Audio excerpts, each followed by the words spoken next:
Bismillahirrahmanirrahim. Assalamualaikum warahmatullahi wabarakatuh.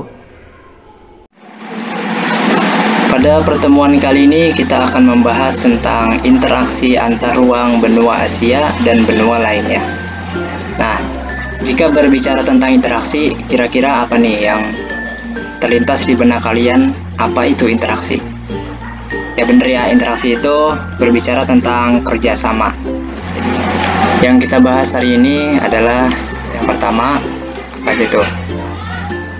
Ada letak dan luas benua Asia dan benua lainnya, lalu kondisi alam dan dinamika kependudukan negara-negara di dunia, dan yang terakhir pengaruh perubahan ruang dan interaksi antar ruang di benua Asia dan benua lainnya. Itu letak dan luas benua Asia dan benua lainnya. Apaan sih itu benua?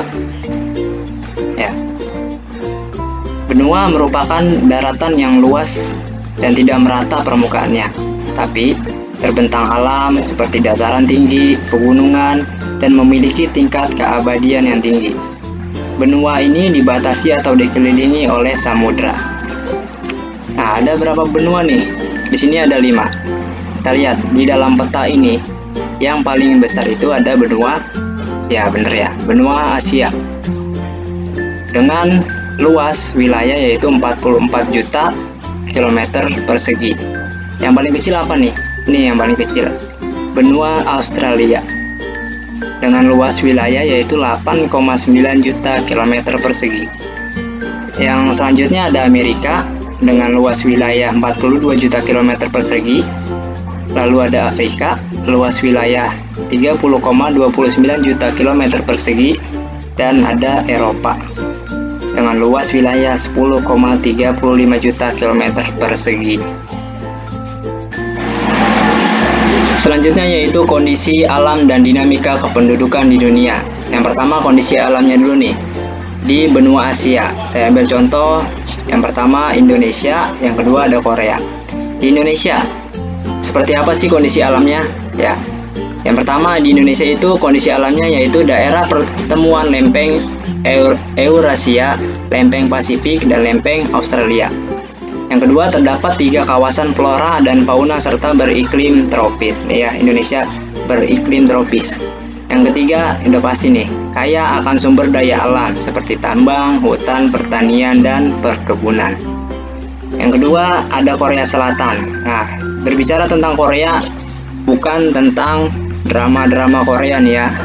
Yang boleh demen sama Korea, kita lagi nggak bahas tentang apa tuh tentang Korea lah ya itu ya. Yang kita bahas yaitu kondisi alamnya. Di Korea Selatan ada apa aja? Terdapat titik tertinggi di Halasan dan pegunungan Taebak. Yang kedua, memiliki hutan tropis di sepanjang pantai selatan dan pulau Jeju. Yang terakhir, iklim sedang dengan 4 musim.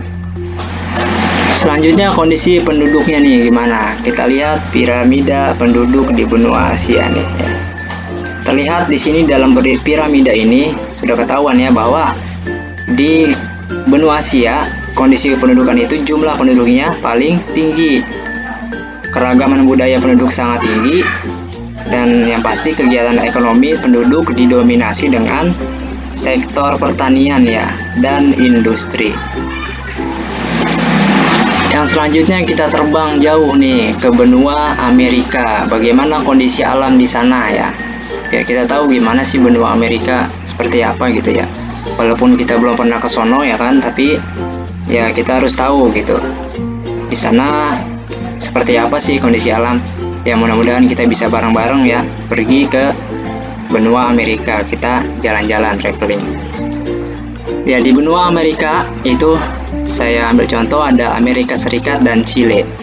Yang pertama, Amerika Serikat memiliki iklim sedang dengan 4 musim. Yang kedua, topografi sangat beragam seperti pegunungan, gurun, dataran rendah, dan glacier. Yang ketiga, penampakan alam yang terkenal sungai Mississippi, air terjun Niagara, dan lembah Grand Canyon. Yang selanjutnya yaitu di Chile. Chile ini negara terpanjang dan tersempit di dunia nih ya. Terpanjang tapi tersempit. Selanjutnya kenampakan alam yang terkenal yaitu Gurun Atacama. Yang terakhir, kedua per 3 bagian utara Chile terletak di atas lempeng Nazca. Nah, kondisi pendudukannya gimana nih di benua Amerika? Nah, kemarin kita udah bahas tentang negara maju dan berkembang ya. Di benua Amerika ini kan negara maju ya, yang udah pasti dilihat dari piramida pendudukannya ini nih, ya kan? Itu pertumbuhan penduduknya rendah ya, seperti ciri-ciri negara maju. Selanjutnya perkembangan teknologi sangat maju ya, ini namanya benua Amerika negara maju ya. Jadi perkembangan teknologi juga sangat maju. Bagaimana di Amerika Selatan? Kegiatan ekonomi penduduk didominasi sektor agraris, hampir sama di Indonesia ya. Sektor pertanian dikenal sebagai wilayah Amerika Latin. Kondisi perekonomian beberapa negara relatif kurang stabil. Selanjutnya kita terbang lagi ke benua Afrika, rada jauhan lagi nih. Di Afrika ada apa aja? Ada Mesir, ada Nigeria dan lainnya. Di sini kita ambil contoh Mesir dan Nigeria. Seperti apa kondisi alamnya? Di Mesir terletak di kawasan Afrika Utara. Sebagian besar berada di daerah subtropis cenderung kering. Ya, dia kering tuh di Mesir. Yang kedua, dilewati aliran sungai Nil dan terdapat pegunungan Sinai. Sungai Nil nih, sungai yang panjang bener nih. Selanjutnya, sebagian besar tertutup lapisan batuan gamping. Yang kedua, ada negara Nigeria. Nah, Nigeria ini hampir sama dengan Indonesia ya. Iklimnya sama nih, beriklim tropis. Lalu terdapat kenampakan berupa gurun pasir, padang rumput, gunung batu, dan rawa-rawa. Terakhir terdapat sungai Niger. Kondisi penduduknya gimana nih di benua Afrika ya? Di benua Afrika ini dilihat dari piramida kependudukannya itu terlihat nih ya, bahwa penduduknya itu tingkat pendudukannya itu tinggi alias besar ya. Yang kedua, persebaran penduduk tidak merata. Lalu banyak masalah penduduk berupa kesehatan, perekonomian, dan tingkat pendidikan rendah.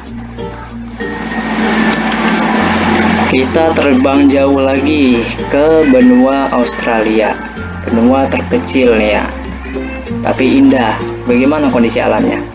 Terdiri atas 3 zona, yaitu dataran rendah, tengah, dataran tinggi timur, dan plato besar.